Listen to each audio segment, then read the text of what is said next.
Prontinho, agora está gravando. Ó, boa noite, então, a todos, né, a todas que estão participando da reunião de hoje. Só lembrando, hoje é a primeira reunião setorial da construção do Plano Municipal de Cultura. Nós dividimos em 4 setores as cadeiras e as linguagens que fazem parte do Conselho Municipal de Políticas Culturais de Taubaté. E a primeira reunião hoje são 3 cadeiras, né? Audiovisual e arte digital, literatura livre e biblioteca e artes visuais e design. Então, Fernando, oficialmente, por favor, você como secretário, pode abrir aí para a gente, depois a gente toca, tá bom?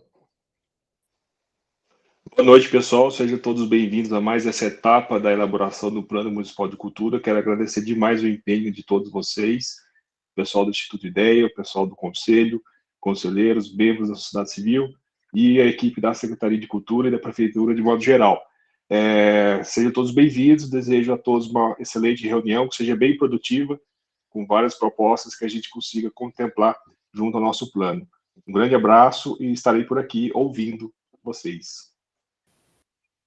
Pedro, por favor, quer fazer suas considerações como diretor-presidente do Instituto Ideia?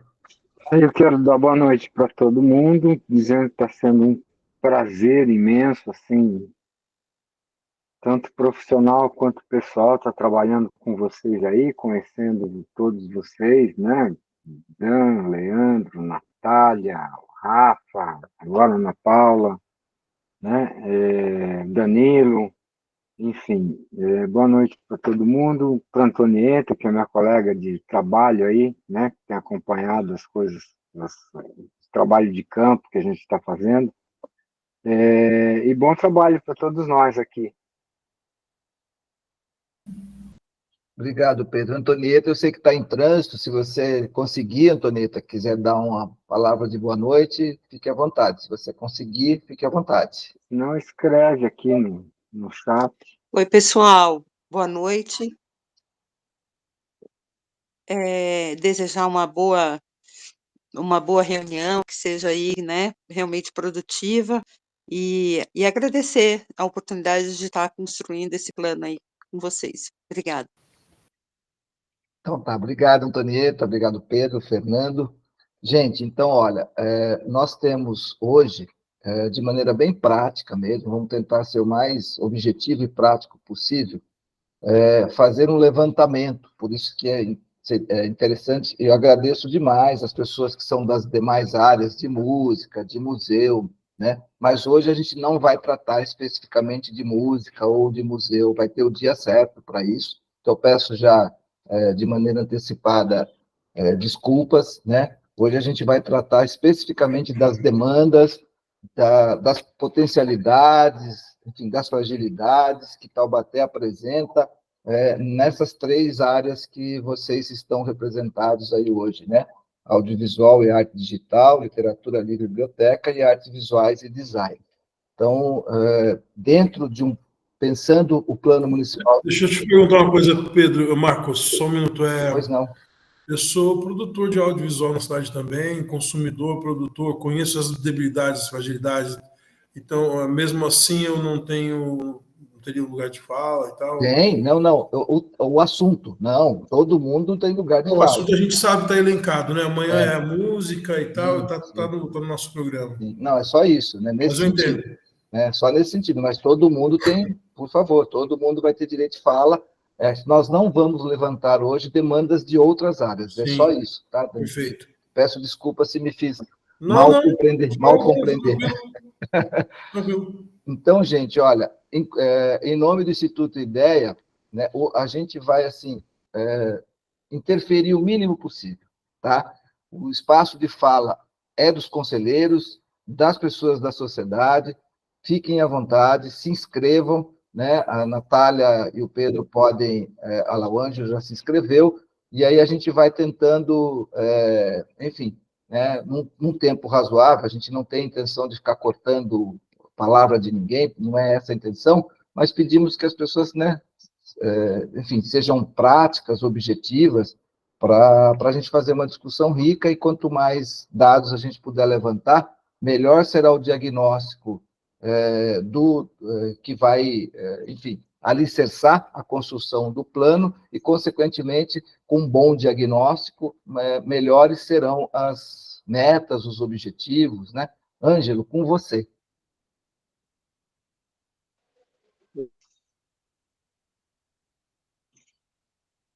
Eu não vou poder ficar a reunião toda, estou num outro compromisso aqui hoje, mas fiz questão de entrar. Bom, eu vou direto ao ponto, tá? Eu vou direto para uma proposta que eu tenho uma proposta para o setor de literatura, né, que é colocar no plano a reativação da coleção taubateana. Para quem não sabe, a Taubatiana ela é uma coleção, né, de livros dedicados a Taubaté, que foi publicada até os anos 90, né, ela funcionou até os anos 90, e foi interrompida, né, e é uma coleção de publicações que algumas das principais obras, né, da cultura de Taubaté estão condensadas, as obras referência e tal, estão condensadas nessa coleção. E era uma coleção tocada pela prefeitura.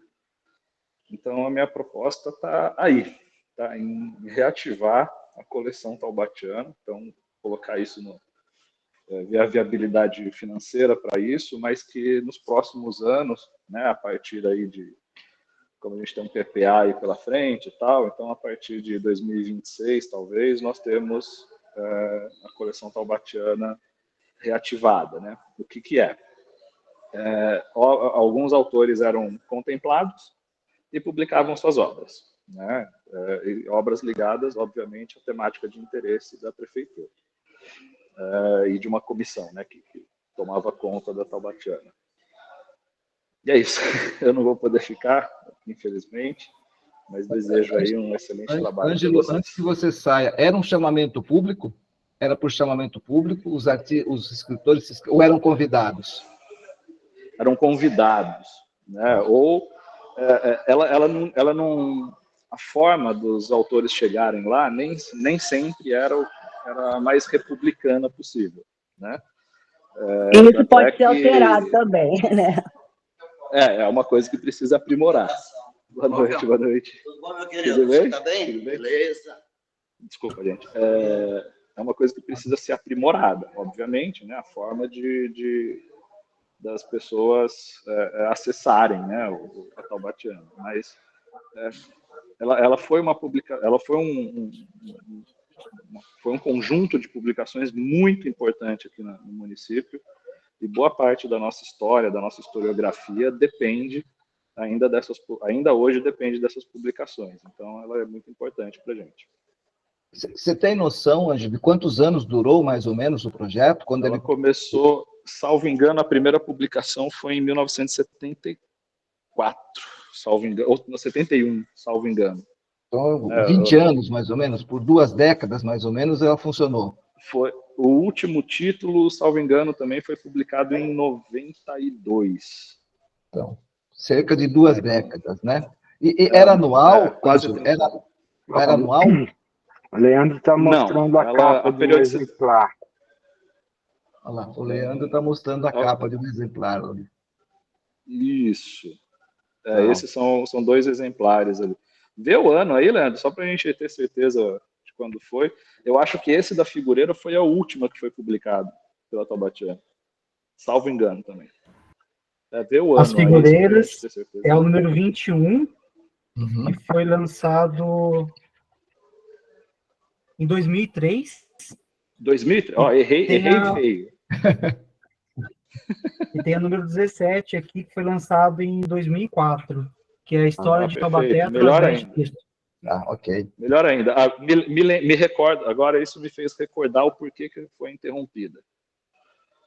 Em 2005, teve uma publicação, né, que é Taubaté, Encantos, alguma coisa assim, que era foi um livro feito pela prefeitura, né, em 2005 e 2006, que foi um processo, a prefeitura passou por um processo de plágio, né? Ela foi acusada de plágio, de plagiar uma obra da historiadora mais importante né, do município, que é Maria Morgado de Abreu. Né? Então, é uma obra que usou os textos dela sem colocar referências e tal, e custou uma fortuna, sabe? Na época, eles imprimiram, acho que 100 mil livros e custou, em 2005, coisa de 5 milhões de reais e tal. Então, isso teria sufocado as outras publicações, entende? Então, é Leandro, uma coisa... Pode terminar. Para se retomar. Tá. É uma coisa para se retomar. Então, essa é a proposta. Tá bom. Leandro, você está com uma edição aí. Por favor, essa edição, ela era individual, ou seja, cada autor escrevia o seu, ou eles juntavam, assim, era uma coletânea, né, vários escritores? Eu acho que o Ângelo consegue falar melhor sobre as publicações, né, Ângelo? Eram publicações individuais, eventualmente, né, tem uma obra que está na mão do Leandro ali, que é a História de Taubaté através de textos. Ela é uma obra com mais de uma autoria, né? De autoria do professor Argolo, acho que com a professora Maria Morgado, e eu não tenho certeza se o professor Prado também é coautor nessa obra, mas pelo menos os dois estão nessa obra. Então, nas minhas anotações aqui, eu posso anotar que eram publicações individuais e, eventualmente, coletâneas. Correto? Eventualmente, exatamente. Correto. Ok. Obrigado, Ângelo. Obrigado mesmo. Enfim, fique à vontade. Eu que agradeço. Permaneça o tempo... Obrigado, desculpa por não poder ficar. Tá já, um grande abraço. Tchau.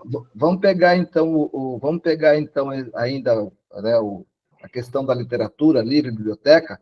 Quem tiver mais, porque aí a gente vai por cadeiras, tá? Eu acho que agora nós temos que ouvir a Ana Paula, né? Já tá Ana Paula, a próxima que levantou a mão é a Ana Paula, nossa conselheira de literatura. Depois o Dan Barros levantou a mão. Boa noite. Então, voltando, né? Minha grande questão que me fez procurar até estar aqui hoje como representante foi buscar pessoas, comentar sobre o título da cidade e eu não ver, isso aí agora eu já estou dando a minha resposta, né? Nada que pegue e fale assim, olha, esse título equivale à cidade no momento. Tá? Por quê? Não é porque tem uma estátua do Monteiro Lobato, é porque tem o Monteiro Lobato como ícone e que a gente esteja utilizando desse título, tá? Efetivamente. Porque para mim utilizar esse título não é fazer uma feira literária com cantor ou fazer uma festa anual para dizer assim, olha, nós temos esse título, mas efetivamente transformar esse título em algo produtivo para a cidade que seja literária. Então, vou começar pelo primeiro ponto. Ele falou ali sobre o concurso do livro. Se nós temos aí uma FLIP, que é a Feira Literária em Paraty, tem a FLIMA, que eu já participei, Feira Literária ali da Matiqueira. Os moldes de uma feira literária não é um molde de juntar só editora para livro, mas tem que ter um molde que utilize a própria universidade da cidade, com concursos, com minicursos, trazendo pessoas importantes no mercado editorial para infantil e ilustradores. Isso movimentaria não só a questão literária, mas de turismo. Outra questão, mercado editorial e publicação de livro. Aqui, como é que faz aqui? Eu participo da Tabatiana de Letras, Academia Tabatiana de Letras. Cada autor aqui que já publica seu livro tem dinheiro, vai procurar uma editora e vai pagar seu livro. Aí você vê um monte de livro, infelizmente misturado com um monte, falando de um modo geral, qualquer um pega lá e faz um livro mais barato que tiver, às vezes nem sempre de uma maneira de qualidade, sabe? Ou fica engavetado, ou fica a favor de algum projeto que o livro fique preso. Então, deveria ter um concurso específico, com um prêmio, Monteiro Lobato, ou qualquer outro prêmio que tenha de literatura infanto-juvenil, que movimente a cidade, que tenha o melhor ilustrador, melhor título de livro infanto-juvenil, para melhorar os outros amigos aí, a melhor transformação de peça, de livro infantil em peça. De obras, né? Na mesma época. De obras a partir de obra. A partir dessa ideia. Por quê? Porque literatura, ela mexe com todos os outros. E a pessoa pensa assim, literatura, olha, tem parte da história da cidade, mas nós temos muita gente fazendo literatura na cidade. É uma cidade que, toda vez que você conversa, tem alguém fazendo um livro, tem alguém fazendo algum título. Só que ele precisa ser efetivamente, assim, trabalhar a questão da qualidade e utilizar esse título, não só aqui dentro da cidade, mas ser reconhecido como o lugar da capital da literatura infanto-juvenil. Adiante disso, você tem um lugar que é a capital da literatura infanto-juvenil e a gente tem uma biblioteca sucateada. Você não tem projeto de biblioteca para jovens. Eu participei como conselheiro o ano passado, da outra anterior, como representante do Estado de São Paulo. Eu vi várias outras cidades com projetos de biblioteca, e uma das coisas que foi implementada nas ações que ficariam obrigatórias assim, para cada cidade seria projetos, sabe, nas bibliotecas. Agora, literatura na escola, eu vou até responder aí, teve aí do Dimas. Literatura numa escola é uma questão de educação, me desculpe. O que pode ser feito são projetos. Existem projetos de bibliotecas muito bem sucedidos. Vou comentar um que é feito pelo Marcos, acho que é Vaz. Ele é lá na Zona Leste de São Paulo. Ele da periferia aqui, da Zona Leste. Marcos Vaz. Ele trabalha com questões não só de sarau, não só de slam, mas literalmente trabalho de projeto com literatura em biblioteca. Mas para isso a biblioteca tem que ser renovada, tem que ser atrativa, tem que ter projetos para atração desses jovens para esse espaço. A biblioteca fica solta. Tá? Você tem várias bibliotecas, você tem a biblioteca principal que fica ali na praça, você tem a biblioteca do arquivo, que é mais voltada para o arquivo histórico, você tem a biblioteca dentro do Toninho Mendes, que acho que é mais infantil, mas a gente precisa efetivamente de atrair esses jovens para uma cultura de livro e literatura numa cidade que fala de literatura. Então, ter projetos específicos aí no plano que envolvam não só a melhoria da biblioteca, tá? Compra de autores, mas como projetos que sejam premiados. E assim como concurso. Eu volto aí para a FLIT, que é a Feira Literária Infanto-Juvenil, ela tem ano que acontece, tem ano que não acontece. E quando acontece, vou falar, às vezes é meia boca.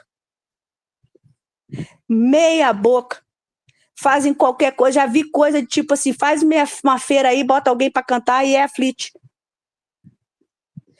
Eu acho que a gente tem que abraçar isso, não só como um termo de literatura, mas que seja um compromisso de todo turismo, educação, cultura. Porque a gente pode transformar a cidade num polo de literatura infanto-juvenil, falar de ilustração. Aqui, o Prêmio Ziraldo de Ilustrador, bota lá. Movimentaria o mercado editorial.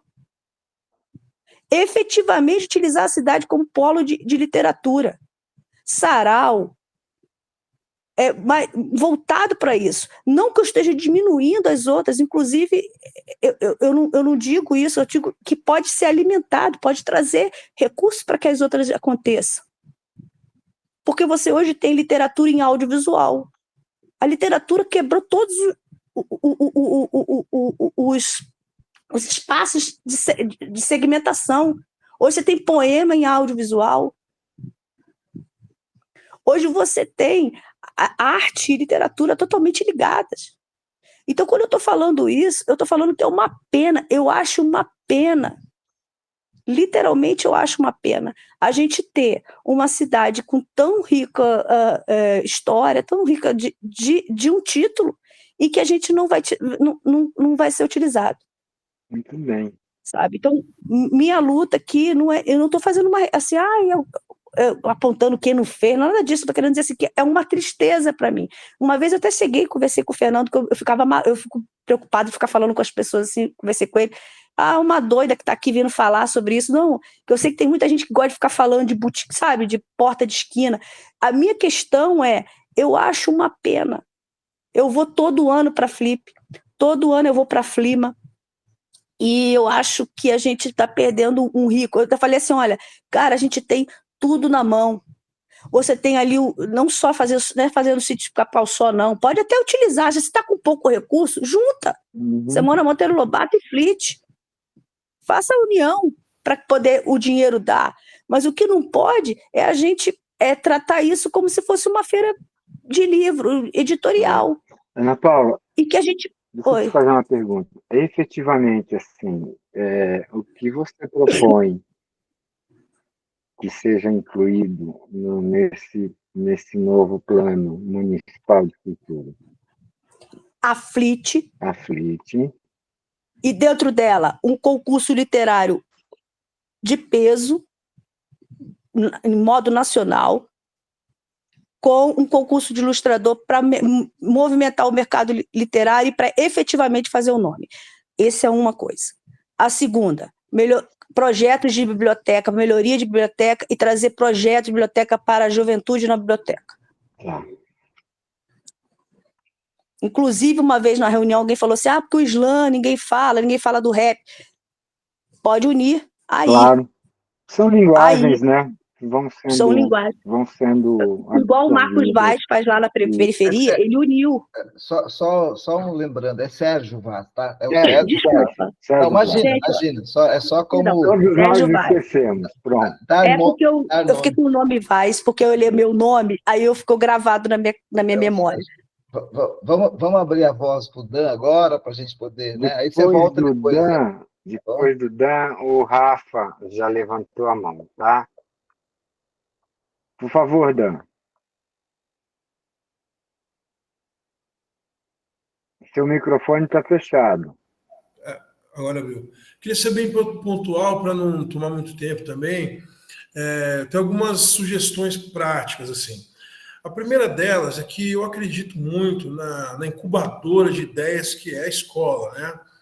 Então, existem cidades no Brasil que são muito famosas pelos concursos estudantis de desenvolvimento de poemas, quadras, histórias, e a gente podia colocar no calendário anual um concurso que envolvesse as escolas municipais dentro da esfera da escrita, e isso seria como eu diria, um grande palco para o desenvolvimento de talentos, né, dentro da literatura. Então, eu acho que seria interessante colocar um prêmio em dinheiro, isso motiva pra caramba.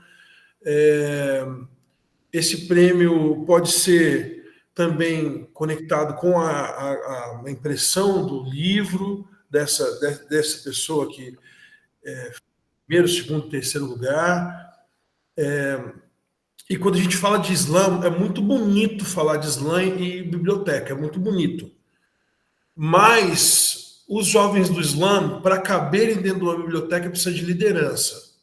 Não é tão simples assim misturar as estéticas, porque eles são muito conectados com tribo. Então, precisa ter um trabalho para que eles se apropriem primeiramente do espaço chamado biblioteca. Não é por isso projeto, Dan. Por isso projeto. Sim, sim.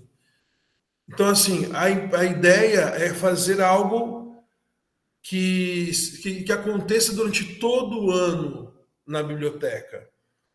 E uma boa conexão com a literatura é a construção de poemas. Eu participei de um projeto em São Paulo, eu estive em grandes bolsões de problemas com drogadicção, grandes bolsões de necessidades cabais de infraestrutura, e escolas gigantescas. A gente esteve lá com a feira, era a feira móvel, a biblioteca móvel. Nessa biblioteca móvel, nós tínhamos a Kombi que levava os livros e oportunizava para que eles lessem, e nós tínhamos oficina de construção poética. Eu acredito muito que a gente precisa fomentar a poesia, porque a poesia é a base da literatura. A poesia é esse espaço onde vai ser construído poemas, né? Precisa ter um espaço para a construção de poema.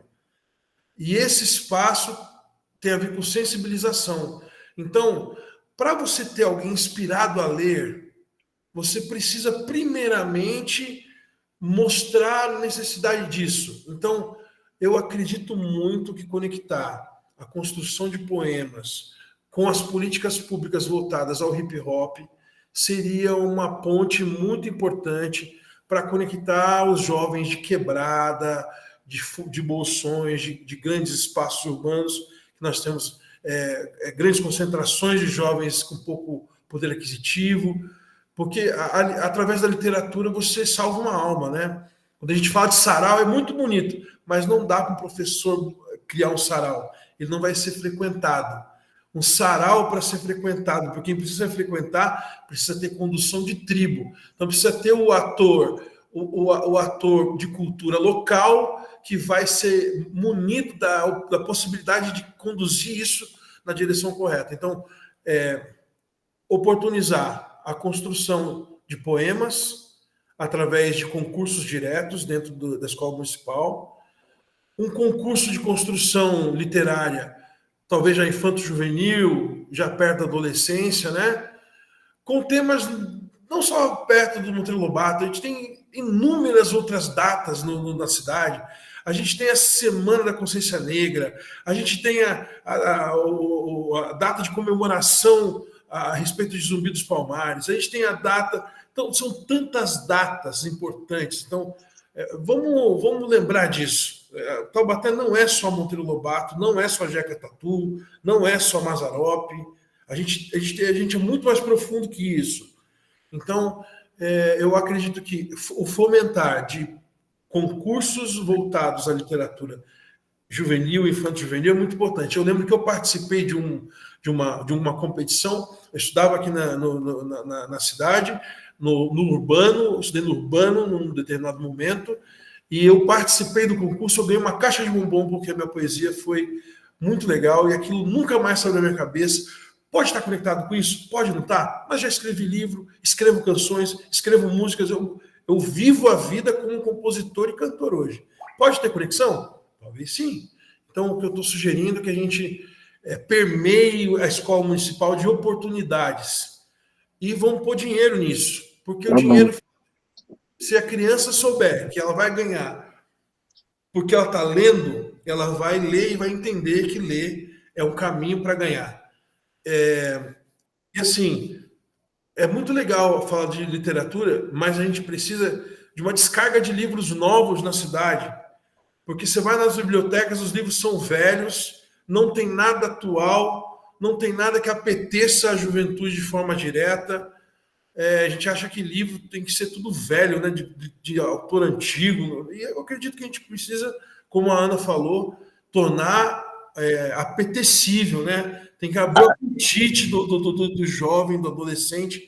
Então as bibliotecas precisam ter mais essa proximidade, porque a gente vai começar a ler, vocês vão se lembrar disso, a gente lê por obrigação na escola para fazer trabalho, mas a gente lê aquilo que a gente identifica, né? Não, desculpa, mas tudo isso você está falando, tem que ser projeto. Esse projeto tem que passar. Só passa projeto se tem alguém, um ativante que sabe fazer isso. Calma aí, Ana, deixa eu dar a sua opinião, deixa eu só dar a minha opinião, depois você volta, tá bom? Então, olha só, dentro do plano municipal, deve haver, na minha concepção, as diretrizes para o encorajamento da leitura através de concursos diretos de produção literária. Muito bem, muito legal, Dan. Isso, inclusive, ajuda depois no Enem, a criança aprende a escrever, vai escrever uma redação melhor, vai se colocar melhor. É muito importante a construção literária, a construção poética para o desenvolvimento desse ser que lê. Né? Muito bem, tá bom, Dan.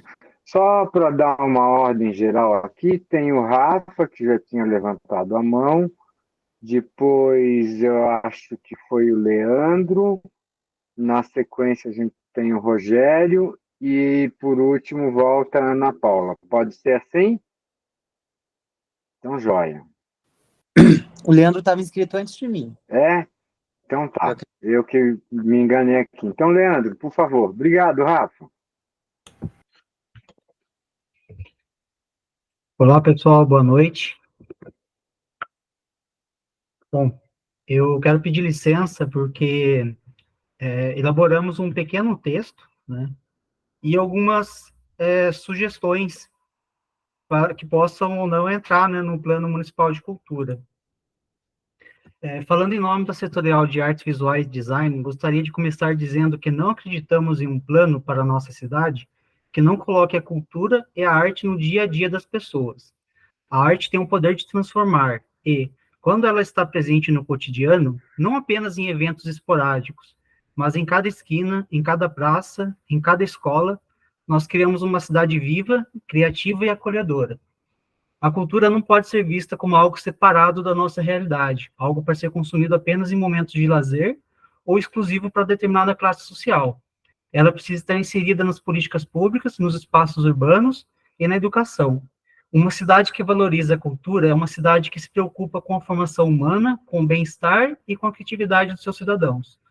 Dessa forma, teremos uma cidade que consome cultura e que permite o acesso a recursos, espaços e oportunidades adequados para que fazedores de cultura possam criar e compartilhar suas obras. Conversando com muitas pessoas da minha setorial, né, tenho buscado contato com artistas, com o pessoal do design, e eu achei uma dificuldade muito grande de encontrá-los, né? Ainda que a cidade tenha um cadastro municipal cultural, esse banco de dados não é acessível. Então, a primeira sugestão seria criar um sistema de comunicação que permita ao Conselho Municipal de Cultura entrar em contato com esses artistas. Porque a impressão que eu tenho é que troca, por exemplo, uma gestão, a gente tem que começar o trabalho tudo de novo, né? Vamos supor, daqui 2 anos eu não continuo no conselho.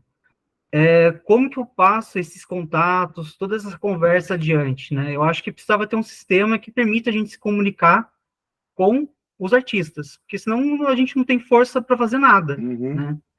Inclusive para ter uma participação maior nas reuniões, né? A gente tem que estar batendo de porta em porta para chamar, e a cidade já tem um cadastro, né?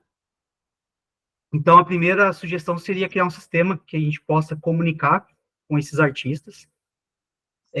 Uma outra demanda, não existe um espaço na cidade não existe uma galeria de arte na cidade, né? Então, uma outra sugestão seria disponibilizar um espaço público para que existam essas galerias, que os artistas possam vender a sua arte, possam disponibilizar oficinas e cursos.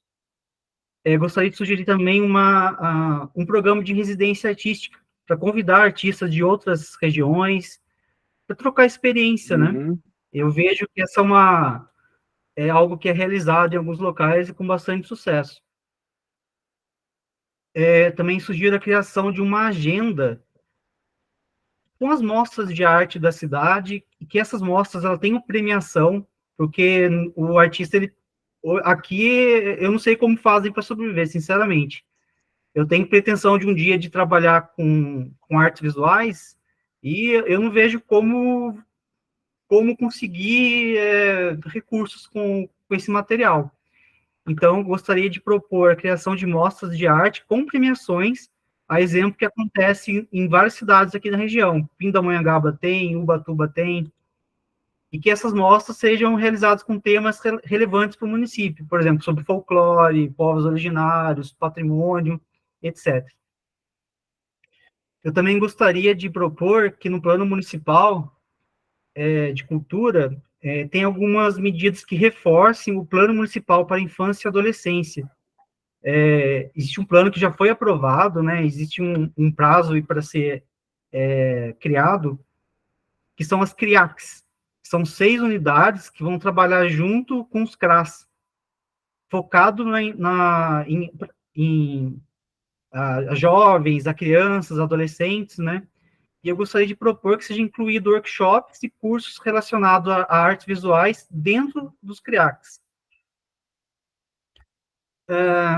Também gostaria de propor um espaço para divulgação, né?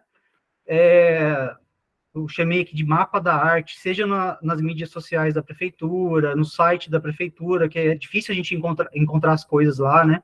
Uma coisa que todo mundo fala é sobre comunicação. A gente não fica sabendo das atividades que acontecem na cidade, e quando sabe, já aconteceu. Então, dar destaque para as atividades artísticas, né, nas mídias da prefeitura. Também possa ter uma espécie de um mapa, sabe? Onde encontrar os ateliês. A gente tem escolas de arte muito boas na cidade, tem a Acrópolis, tem a Imago, tem diversos profissionais que dão aula nas suas casas, mas é difícil encontrá-los, né? Então, não sei, de repente criar um mapa com esses locais, né?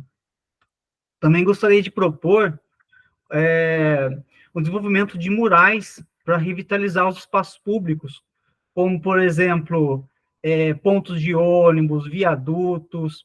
Me passaram uma sugestão de um projeto chamado Cidade Ilustrada, que é realizado em São Gonçalo. Então, é feito concurso, sabe, para sugerir um tema, para mudar a cara de determinado viaduto, sei lá, que está abandonado. Então, é feito uma curadoria. Uma curadoria para ver o que vai ser desenvolvido lá, né?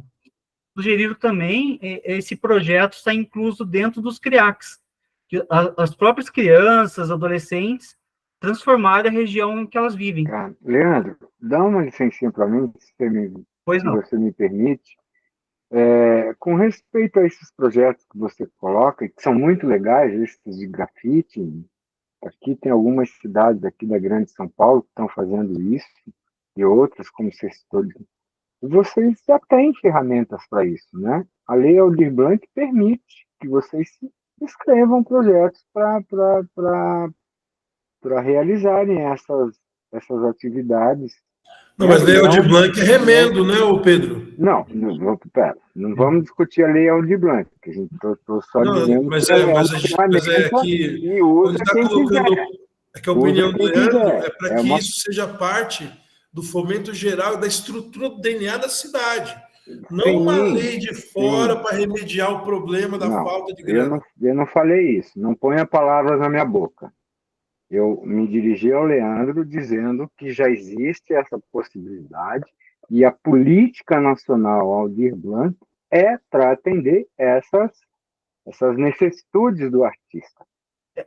Pedro, só fazendo um adendo, é que eu vejo esse plano municipal de cultura como a gente quer ver a cidade daqui a 10 anos, por exemplo. Eu imagino uma cidade colorida, uma cidade com arte em todo local, né? Então, eu entendo, tem a Aldir Blanc que permite fazer isso, né? Mas é algo meio pontual, não faz parte de uma política da cidade. Nós temos 4 anos à frente. A política é para 2025, 2024, 2025, 2026, 2027 e 28. São 5 anos. A política nacional é para 5 anos. Eu acho, permita só fazer uma participação aqui. Eu acho que dá para linkar as coisas, sabe? Dá para linkar. E, aliás, acho necessário. Um dos fundamentos básicos de quem discutiu a criação da Aldir Blanc é que ela seja estruturante. E para ela ser estruturante, ela tem que dialogar de fato com os municípios e com o Estado. Então, dá para fazer as duas coisas. Eu queria te perguntar, Leandro, primeiro com relação aos CRIACs, que eu estava numa outra reunião quando você disse, ok? Ele não é uma ação diretamente vinculada à Secretaria de Cultura, ou eu estou errado? É uma ação da Secretaria de Educação. Ok. Então, me parece que, fundamentalmente, antes de até da gente citar os CRIACs, seria inserir no plano a ideia de que a Secretaria de Cultura passe a fazer, ou de alguma maneira, fazer parte efetiva dos CRIACs, sendo também protagonista do processo, parceira, enfim, né, copartícipe. Eu acho que primeiro deveria, porque senão a gente vai falar de uma coisa que diz respeito a uma outra área. Então, a gente vai estar fazendo um plano para a educação cumprir. Ela vai dizer, Eu não devo nada para o Plano Municipal de Cultura, eu tenho um Plano Municipal de Educação. Estou correto na minha percepção? Acho que não. Acho que não. Oi? O plano, ele é municipal, ele é do município, ele não é da secretaria. Então, o plano de cultura, ele é transversal.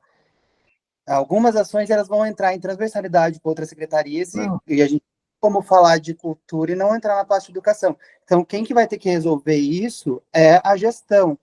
Mas o que contempla no plano é a ideia dos munícipes em geral e dos artistas de como a gente imagina a cultura da cidade nas suas mais variadas facetas. Então, em alguns lugares a cultura vai entrar em outras pastas, assim como os outros planos também. Plano diretor entra na área da cultura, plano de patrimônio entra em diversas áreas, esse plano de cultura ele também vai entrar. Não, sim, eu entendi, Rafa. Não, a ideia é o seguinte, o Plano Municipal de Cultura precisa fazer constar que os CRIACs fazem parte da preocupação, porque senão não tem nem orçamento dentro da cultura para pagar, por exemplo, os oficineiros, as coisas que o Leandro disse que deveriam existir dentro dos CRIACs, entendeu? É nesse sentido. Mas é que inserir a gestão, eu entendo que no plano a gente não precisa amarrar isso e nem direcionar para a gestão de que passa vai ser o orçamento. A gente coloca que a gente quer uma ação, até porque a pasta da educação ela vai ter muito mais recursos. 25% da educação do recurso fica casco educação. Tem o Fundeb que chega para isso e às vezes esse recurso ele acaba sobrando. Então, às vezes, alguma ação cultural ele vai ser feito realmente com o orçamento da educação, porque lá tem mais disponibilidade de dinheiro. Não era isso que eu queria falar antes, eu só estou concordando respeitosamente. Deixa eu dar uma contribuição só para esclarecer uma coisa. É que eu acho que isso não deve ser do conhecimento do Marcos, do Pedro, mas é que a gente tem a Secretaria de Cultura e nós temos a Secretaria de Desenvolvimento e Inclusão Social, que foi a secretaria que elaborou esse plano que o Leandro está mencionando. Dentro dessa secretaria, CEDIS, de Desenvolvimento e Inclusão, eles também têm profissionais, instrutores de artes. Então, é isso que o Rafa está dizendo. Isso é algo que pode ser conduzido, pode e deve ser conduzido também pelo CEDIS, não é uma atribuição única e exclusiva da Secretaria de Cultura. Eu queria só aproveitar aqui essa parte para dar uma parte também, porque soou mal o que eu falei, eu quero falar de novo para soar mal de novo. PROAC, Paulo Gustavo, Aldir Blanc são um remendo no município, porque nós não temos como estrutura interna o auxílio à cultura de forma direta. Então, o governo do Estado, então o governo federal tem que estender as mãos para o artista, via edital, para ajudá-lo de alguma forma. Então, a ideia é que, na verdade, o que nós falamos de plano seja autossuficiente sem precisar ficar olhando para a grana do Aldir Blanc, Paulo Gustavo, etc. Era só para soar mal de novo. Obrigado. Agora, acho que o Rafael já está contemplado ou não? Não, não. Só... Então, por favor, você, depois é o Rogério. Uma última pergunta, Pedro, para o Leandro, para minha relatoria aqui. Leandro, claro. Quando você fala nessa agenda das mostras com premiações, você imagina essas mostras anuais, semestrais? Você imagina como? Assim, no tempo. Pelo menos anual, né? Anual. Porque eu vejo muitos artistas correndo para se inscreverem em mostras de outras cidades, de outros estados, até para conseguir algum recurso, né? Uhum. E aqui na cidade mesmo nós não temos. E, se possível, eu tenho mais 3 tópicos só para comentar. Aí eu passo a palavra adiante, pode ser? Claro. Por favor. Também gostaria que esse plano contemplasse a valorização dos talentos da cidade, do passado como do presente, né? Por exemplo, nós temos a Georgina de Albuquerque, que é um ícone, né, em artes visuais, e a cidade tem 2 obras apenas dela, né? Quem sabe se no Fundo Municipal de Cultura não tivesse recurso para resgatar essas obras, né? E também que fosse possível criar premiações, homenagem para artistas contemporâneos, pessoas que contribuem para a arte na cidade serem reconhecidos, né, em vida, né? Também outra coisa que comentaram bastante comigo em relação às praças, né? tem até um grupo de artistas aqui de cidade, são em torno de 60 artistas, que eles expõem suas obras de arte na Praça Santa Terezinha.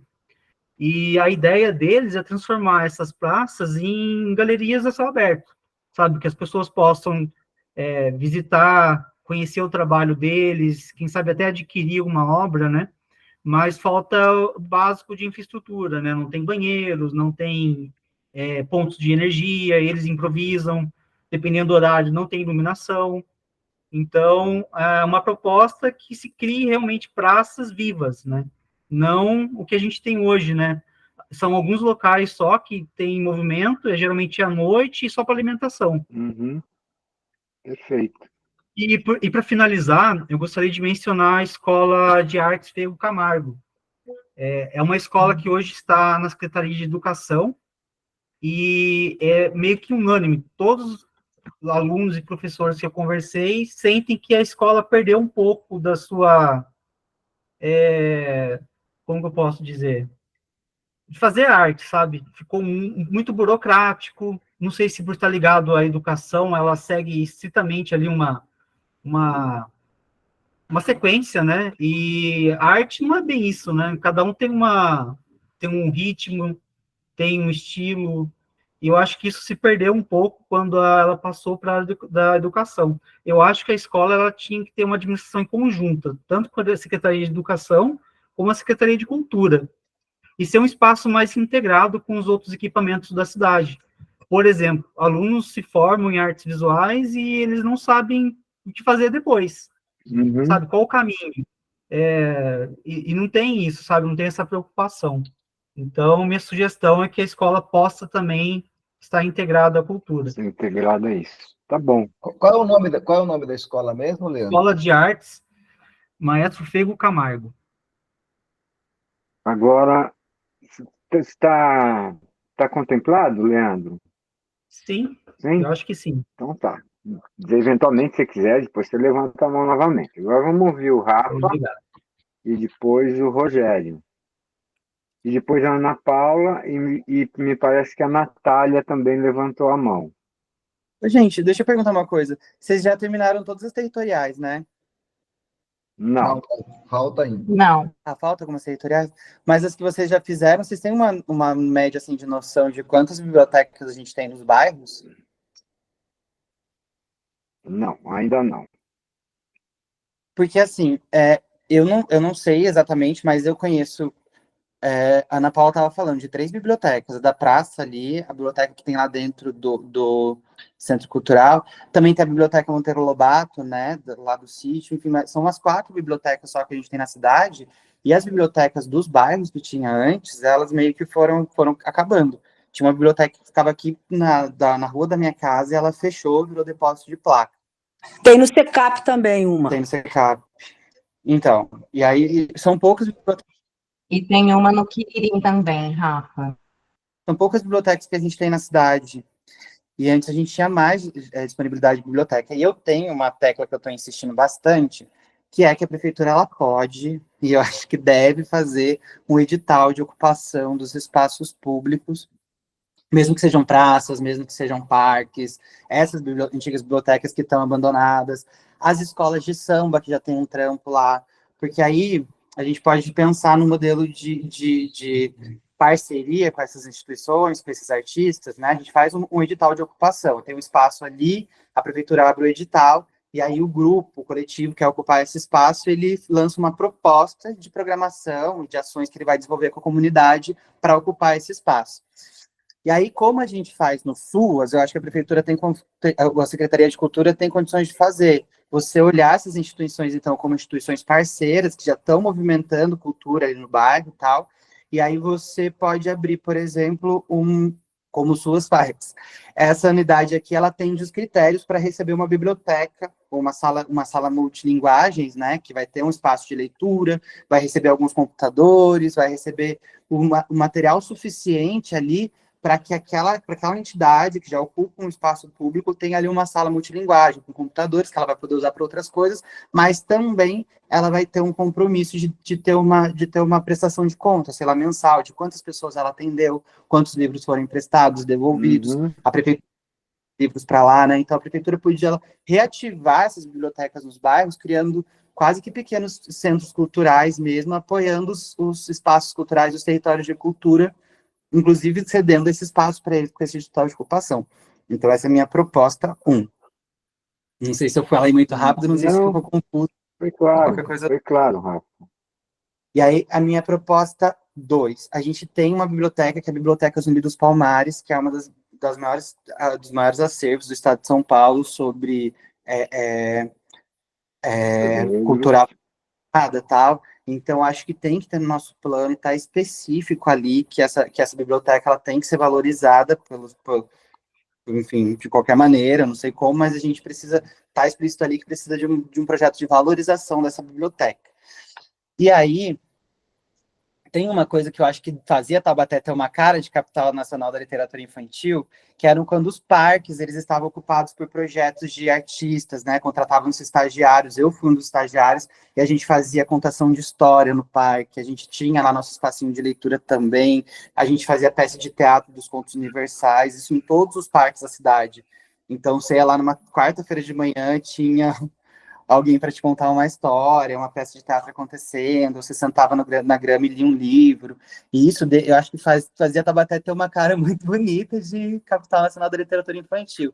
E eu acho que a gente precisa daí em pensar no que a gente vai incentivar em questão de literatura e das bibliotecas, que a gente faça incentivo para linguagens que valorizem a nossa cultura tradicional, que sejam antirracistas e que falem da nossa ancestralidade, tem um discurso não hegemônico nessas valorizações. É isso. Muito bem.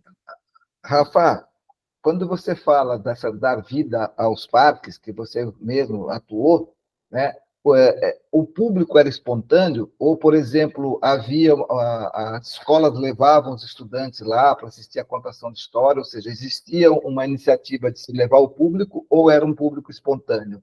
Ambos. Tá. A gente recebia excursão, na época a gente recebia muita excursão das escolas daqui de Taubaté, mas depois a coisa foi ficando forte, a gente recebia excursões de outras cidades também, e aí durante a semana, geralmente, tinha público espontâneo, tinha excursões, mas no final de semana era muito público espontâneo. E era um programa anual, era um programa fixo, assim. É como funciona hoje o sítio do Pica-Pau Amarelo, Tá. Tem lá um elenco, lá, tinha um elenco em cada parque, só que cada parque tinha temáticas diferentes. Então, tinha o Parque Monteiro Lobato... Não, a minha pergunta foi noutra direção, Rafa. Esse era um programa institucionalizado? Não, foi um programa de governo. Foi do governo Peixoto esse programa. Do governo municipal. De governo, da prefeitura. Não foi lei, não foi nada. Foi um programa de governo.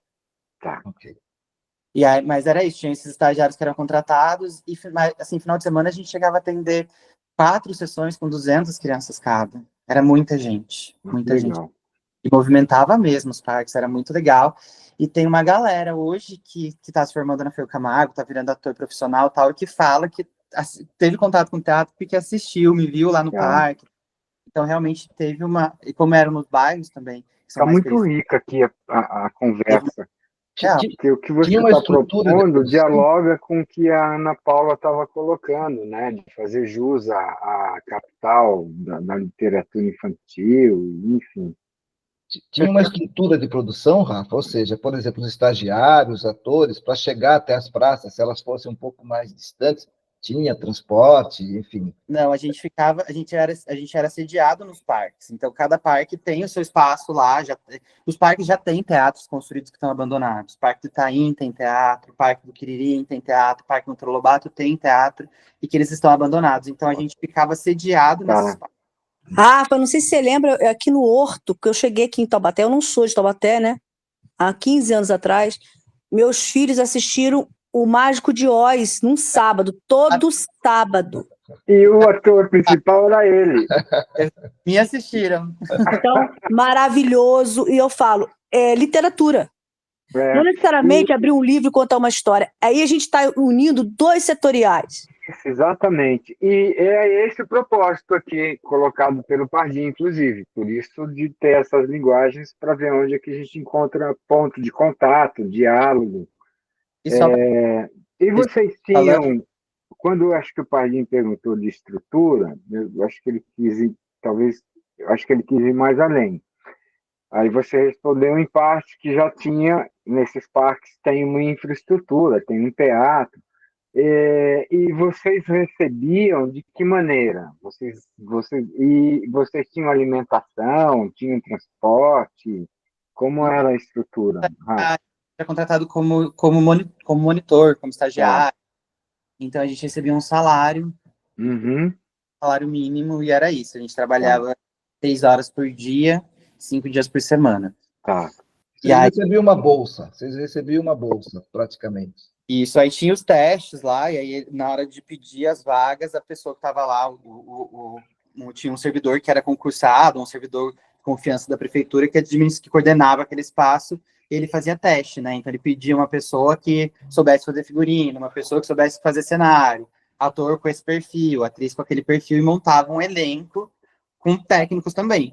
Uhum, entendi. Técnicos. A gente tinha ali um grupo, um elenco, 2 elencos, na verdade, que faziam esse trampo acontecer. Daí, só para dar um exemplo do que eu estava falando a respeito da intersetorialidade das coisas, esse era um projeto do Departamento de Ação Social, que era vinculado ao serviço, à Secretaria de Ação Social. Então, não era nem projeto da cultura, era um projeto de incentivo à leitura Uhum, de outro departamento, que tinha seus motivos para ser, porque era controlado pela primeira-dama, mas, enfim, era dali que vinha a disponibilidade orçamentária para realizar. tá. Quem é o próximo Muito bem. inscrito? Está contemplado, Rafa? Super, muito obrigado. Tá bom. Obrigado você, obrigado também. Acho que agora o Rogério.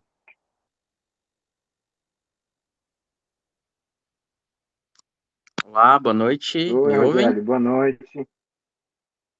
Boa noite. Eu sou Rogério, eu sou servidor público e sou formado em cinema. É, eu sou, pensando sobre tudo que foi dito, assim, só consigo ver 2 caminhos, assim, que eu acho que são fundamentais em termos desse plano de cultura. Eu vejo as 2 questões como a formação de público e a promoção. Tá. São duas questões, assim, eu vejo muito nos eventos culturais da cidade as mesmas pessoas, assim. E nesse sentido, eu acho que não tem outro meio a não ser através da educação. Uhum, Então, eu acho que o único meio é estabelecer convênios e acordos entre a educação e a cultura, nesse sentido. E aí eu acho que a promoção entra também como uma perna, assim, nesse sentido desses eventos, né? Promovendo nesses eventos oficinas, né? Então, eu acho que a forma de trazer esse pessoal da educação, os alunos, os jovens, para a cultura. Essa é uma forma, e eu vejo outra forma também, que não tem outro jeito também, que é a questão da premiação, né? Eu acho que é um outro caminho muito potente nesse sentido, né? E eu vou tentar ser bem objetivo, tá? Porque eu acho que, enfim, a gente já está avançando. E aí a questão dos eventos, né? A questão da literatura, né? Acho que não só a literatura, né? Acho que é muito importante a gente lembrar também que Taubaté é a cidade do Mazzaropi, né? Então, deveria ter algum polo cinematográfico nesse sentido, né? Algum tipo de promoção da cultura cinematográfica na cidade. E aí eu ouço falar já há alguns anos de um festival, de um possível festival de cinema aqui, que nunca saiu do papel. Se a gente parar para pensar, assim, nos festivais grandes, né, todos os que foram citados aqui, até onde eu sei, são convênios entre a iniciativa pública e a privada. Eu não consigo imaginar um festival grande sem algum tipo de participação da iniciativa privada. uhum, Aí, o que eu acho que ajudaria muito, porque eu sei que é um imbróglio, tem toda uma questão, enfim, legal, tem muita coisa envolvida, mas eu acho que uma coisa que ajudaria muito seria algum tipo de intercâmbio entre os servidores que estariam responsáveis por organizar esses eventos com esses organizadores desses grandes eventos, né? Você pega aqui mesmo na região, a Flim, que foi esse fim de semana em São José, um evento grande, com muito potencial, assim, e aí muito patrocínio também.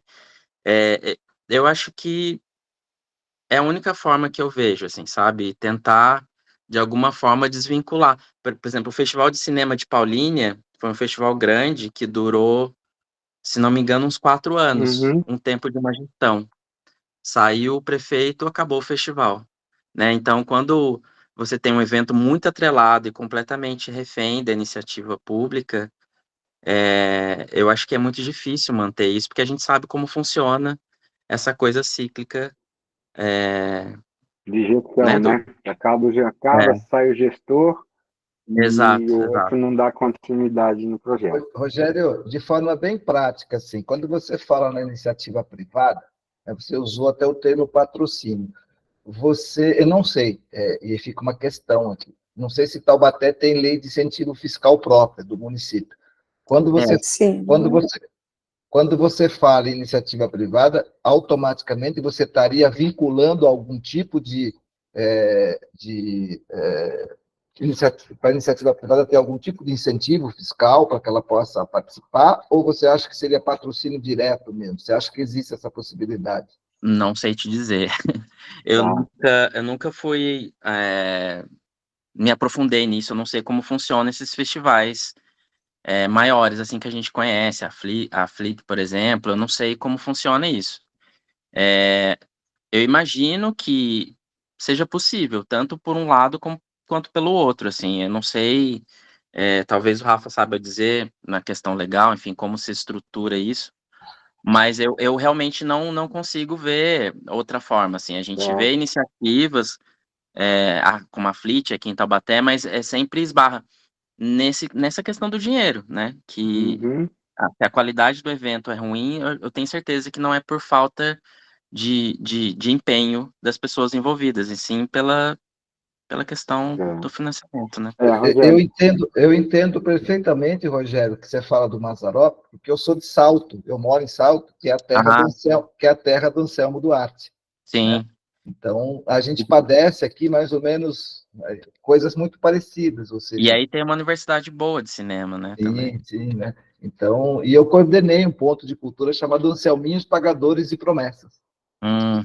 Então, é uma iniciativa que pode ser, talvez, os Mazzaropis, aí, talvez pensar em alguma coisa parecida. Mazzaropinhos. Sim.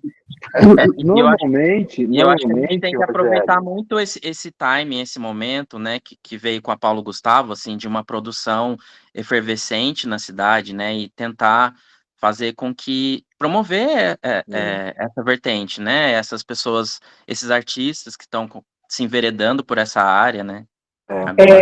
Rogério, desculpa, gente. Rogério. Só um Museu Mazzaropi. Só um minutinho, Ana Paula. Perdão. Rogério, esclarecer uma coisa bem legal e que serve para você também, Ana Paula. A maioria desses festivais de cinema, de teatro, de música, eles têm uma estrutura, têm uma organização, eles habilitam esses projetos na Lei Rouanet, uma lei de incentivo estadual, não é?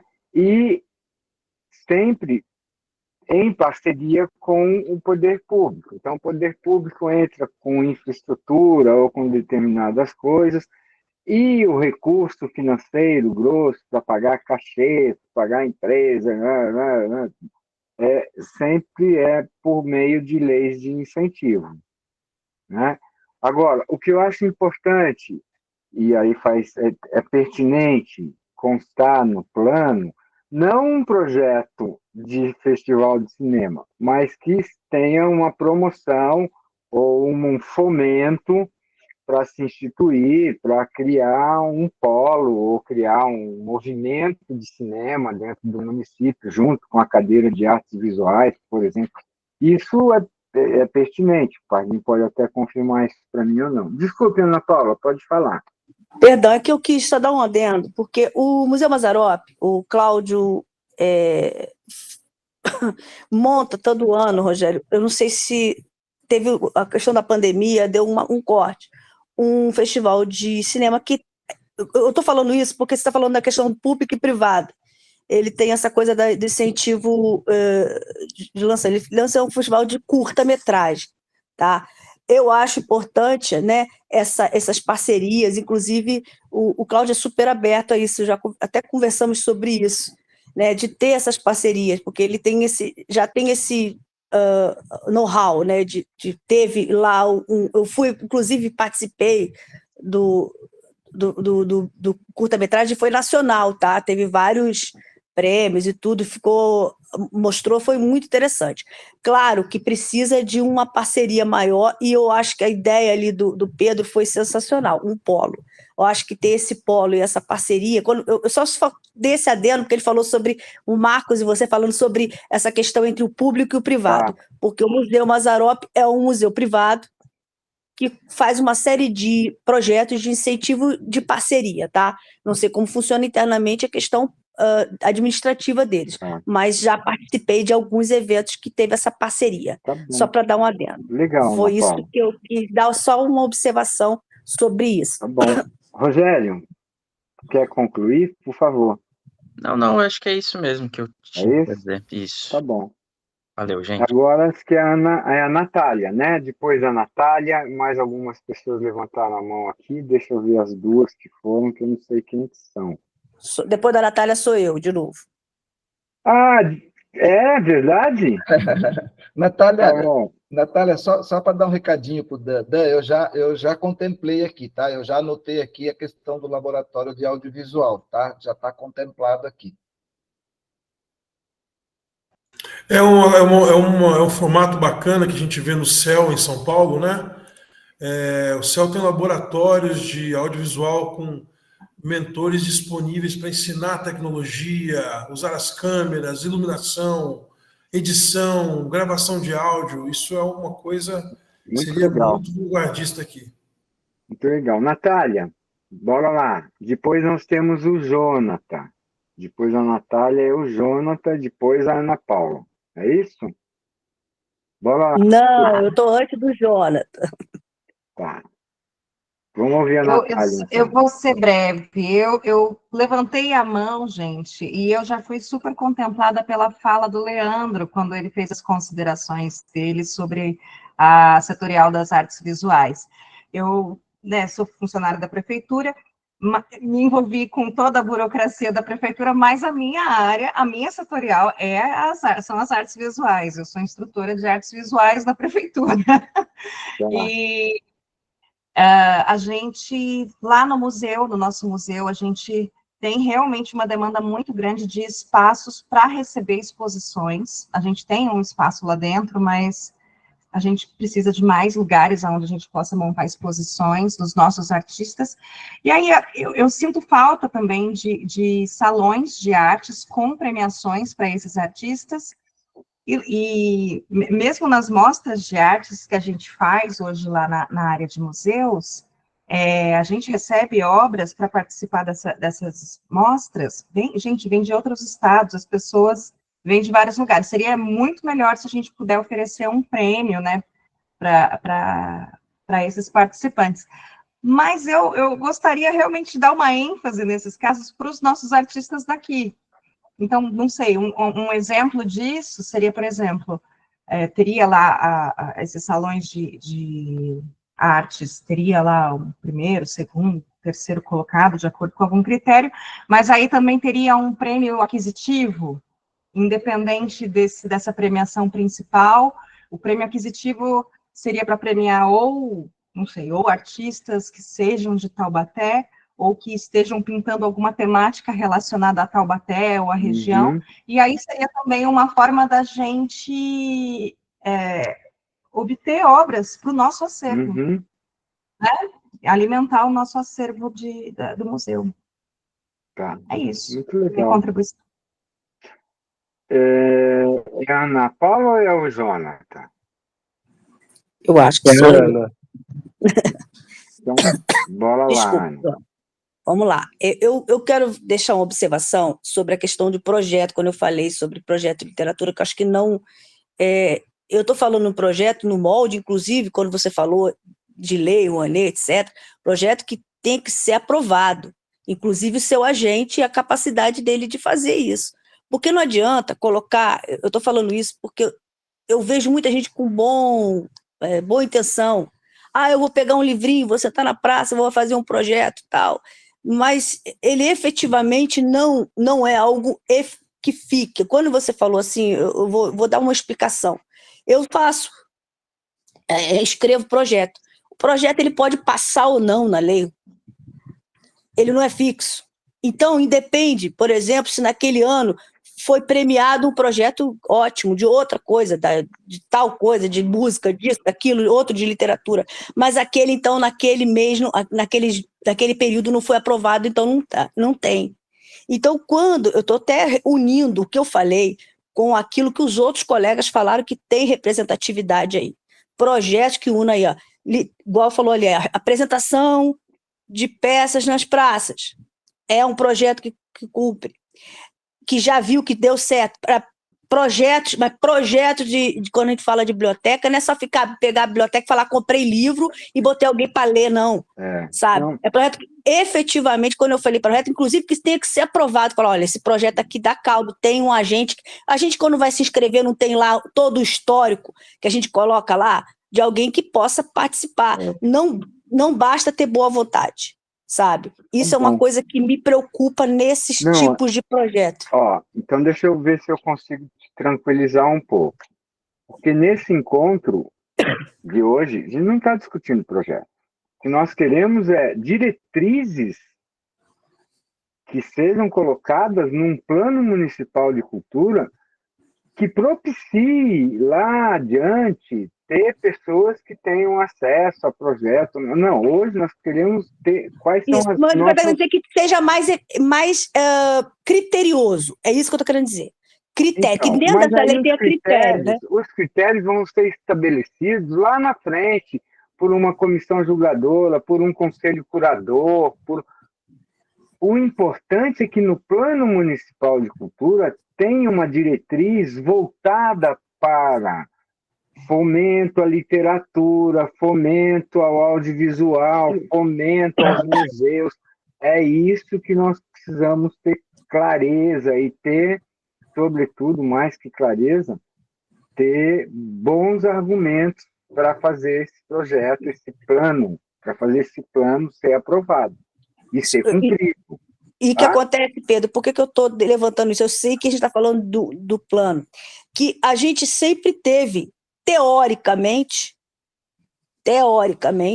essa ideia de que projetos que envolvam literatura, concurso, só que ele fica no âmbito de um grupo que define, que decide, e que essas coisas. Então, assim, a gente tem essa noção, inclusive foi isso que a gente conversou em várias vezes, quando conversou sobre o plano, sobre aí no Conselho de Cultura, que a gente possa ter essa coisa mesmo de fazer parte, mas ter essa ideia de que não é simplesmente constar no plano um elemento, que a gente tem essa... Eu acho que nós estamos fazendo uma bela construção, tanto assim que você está tendo seu espaço de fala, está se colocando, o Dan e os outros colegas, né? O Jonathan vai falar agora, mas outros já falaram antes. A gente está construindo um bom plano. Isso. A realização desse plano, o acompanhamento desse plano, cabe a vocês, conselheiros. Isso. Né? E principalmente quando coloca assim que a gente tem duas questões dos projetos que envolvem o de Blanc, acho eles super importantes, acho que eles são um complemento importante, inclusive para os artistas, para aquilo que não vai estar ali, mas existem coisas que devem não esperar ser aprovado, mas acho que principalmente a gente tem essa lei de incentivo que você colocou aí mais fortemente para as empresas incentivar esses eventos que a gente quer, que são muito importantes para a cidade, tanto a FLIT quanto os outros eventos de festivais. Vamos ouvir a colocação do Pardini, depois a gente passa para o Jonathan. Tá, rapidinho, Jonathan, já te passo a palavra a você. Ana Paula, você acha que contempla a pensar na possibilidade de um sistema municipal de bibliotecas, inclusive inserindo nesse sistema municipal as bibliotecas, inclusive das escolas, né? Porque quando o Rafa falou das bibliotecas, ele falou de umas 4 ou 5, a Natália falou uma outra, mas não citou as bibliotecas das escolas. Não, acho que da escola não, porque eu vou explicar. Eu sou professora também, fui do sistema público. A escola ela já tem um incentivo fixo dentro da escola e não é, infelizmente, ainda não tem esse âmbito de abertura de entrada. O que pode ter um sistema de público de abertura, e aquilo que eu entendi do nosso colega aí, o Rafa, é das próprias comunidades, tá? Terem opção de fazer coletivos de cultura e abrirem espaços onde se abram bibliotecas, não efetivamente precisar de escola, eu não entendi como escola.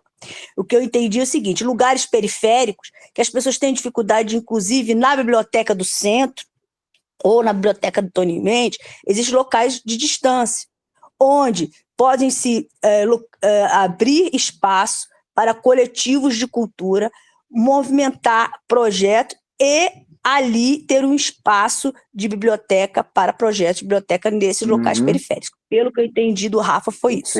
Porque para entrar com a escola seria um problema assim meio complicado, porque teria que ter o horário da escola com a biblioteca, tem programa, até mesmo dentro da escola. Horária, tem diretrizes da Secretaria Estadual, né?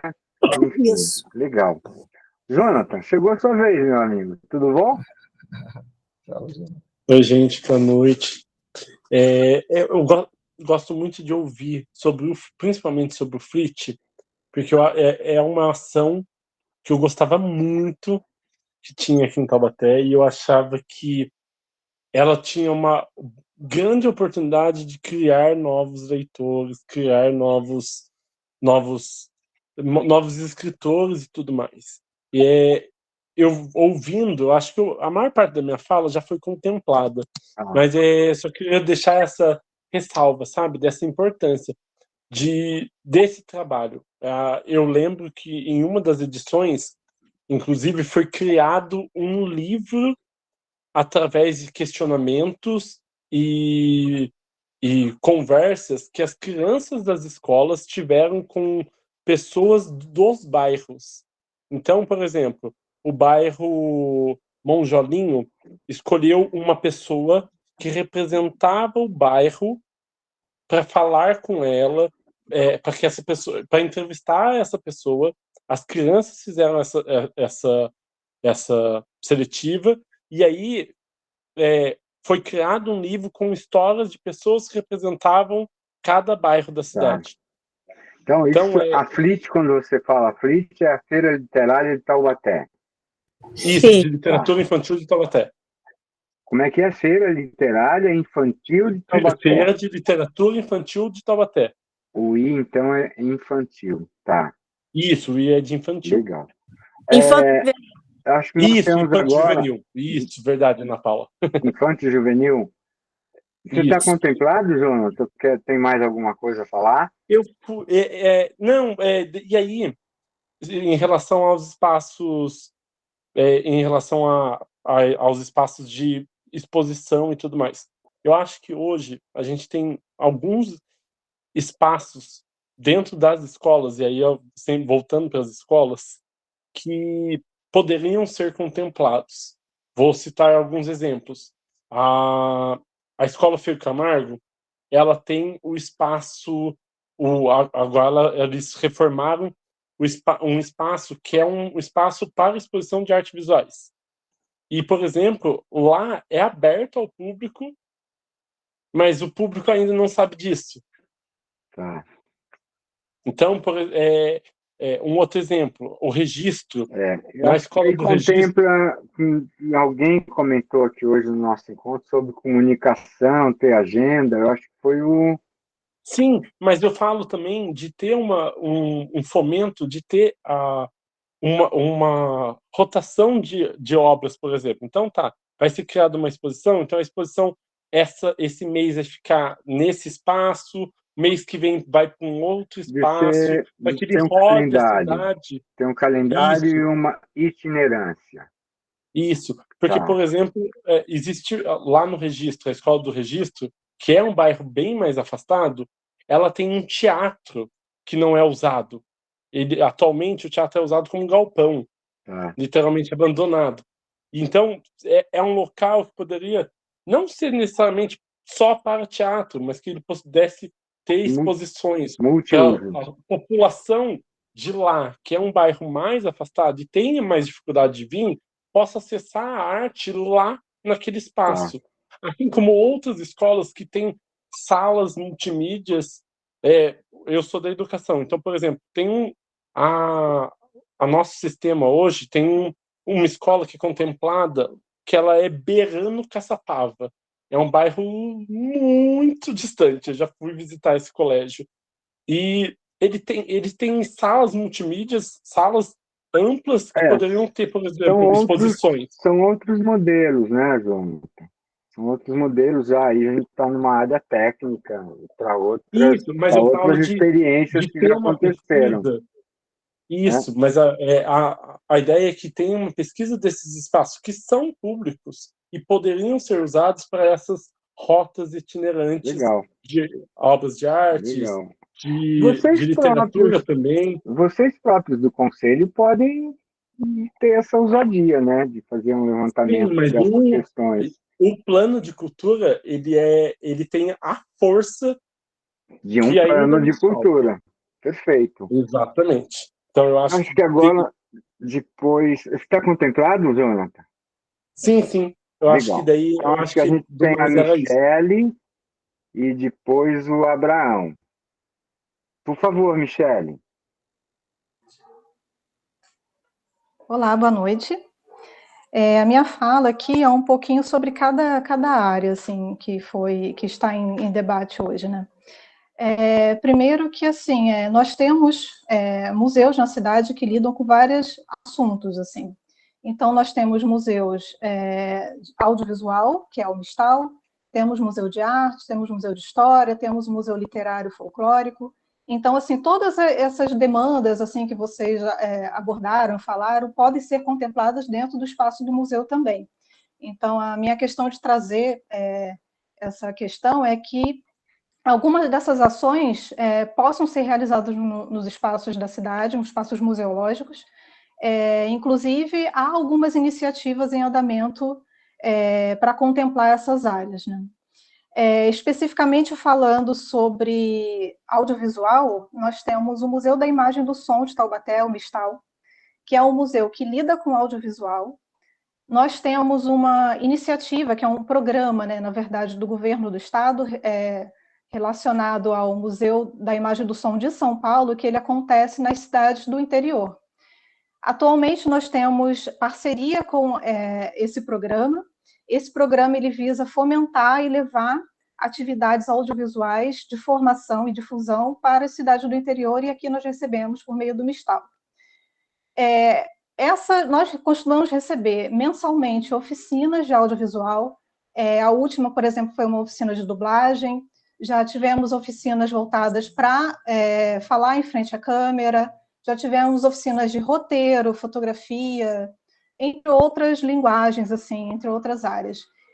Atualmente, nós temos muita gente interessada nessas oficinas. Essas oficinas, elas têm, em média, 20 vagas. Assim, hoje a gente recebe 40 interessados, sendo que a gente precisa reduzir essa lista, porque temos muitos interessados. Então, assim, é uma demanda da cidade por essas oficinas de audiovisual, esses centros, assim, de formação. Você está ligado em alguma... Atualmente, essas oficinas... Oi? Não, pode terminar, desculpa. Sim, obrigada.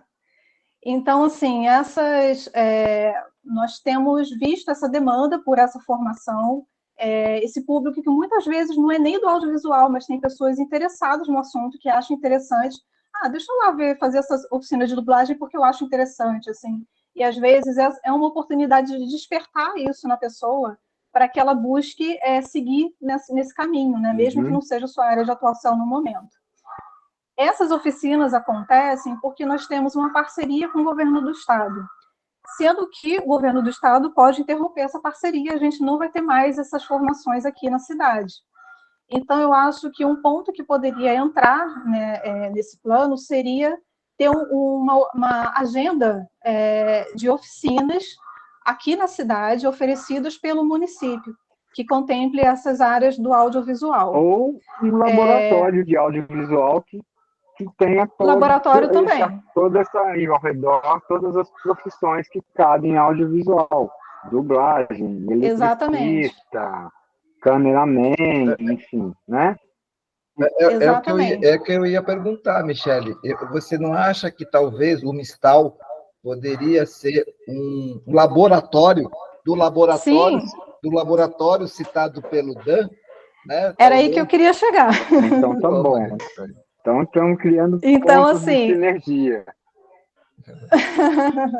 Foi toda uma construção para chegar nesse ponto. Que nós temos os museus na cidade, eles são um espaço de cultura, né?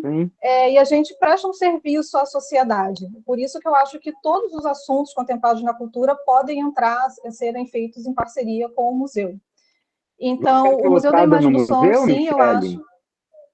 Oi? Você está lotada no museu? Você trabalha no museu?